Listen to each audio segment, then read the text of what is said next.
بسم اللہ الرحمن الرحیم۔ السلام علیکم ورحمۃ اللہ وبرکاتہ۔ عید عربی زبان کا لفظ ہے اور اس کے معنی خوشی کے ہیں۔ قربانی قدیم ترین شعائر دین میں سے ہے۔ اللہ تعالیٰ نے ہر امت کے لیے اس عمل قربانی کو اپنے تقرب کا ذریعہ بنایا ہے، جسے باری تعالیٰ کا ارشاد ہے، اور ہم نے ہر امت کے لیے قربانی کے عمل کو عبادت بنایا۔ برحال قربانی اللہ تعالیٰ کا تقرب حاصل کرنے کے لیے ایک بہترین عمل ہے۔ قربانی ایک اہم مالی عبادت بھی ہے۔ حضور صلی اللہ علیہ وآلہ وسلم نے ہجرت کے 10 سال تک مدینہ طیبہ میں قیام فرمایا اور ہر سال قربانی فرماتے رہے۔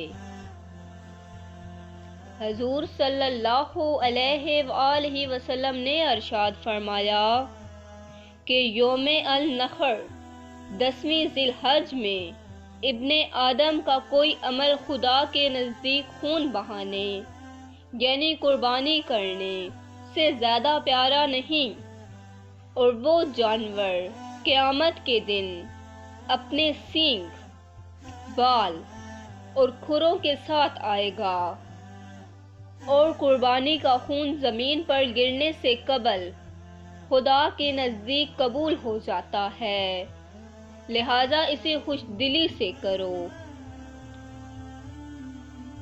قربانی کی اصل روح یہ ہے کہ مسلمان اللہ کی محبت میں اپنی تمام نفسانی خواہشات کو قربان کر دے، لہذا ہمیں من چاہی زندگی چھوڑ کر رب چاہی زندگی گزارنی چاہیے۔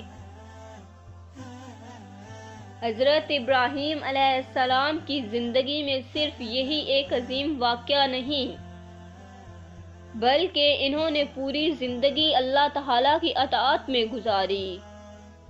جو حکم بھی ہوا اللہ تعالیٰ کی طرف سے ان کو ملا، فوراً اس پر عمل کیا۔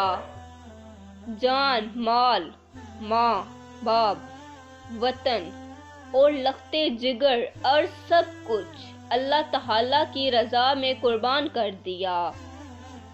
ہمیں بھی اپنے اندر یہی جذبہ پیدا کرنا چاہیے کہ اللہ تعالیٰ کا جو حکم بھی سامنے آئے اس پر خوش و خرم عمل کرے۔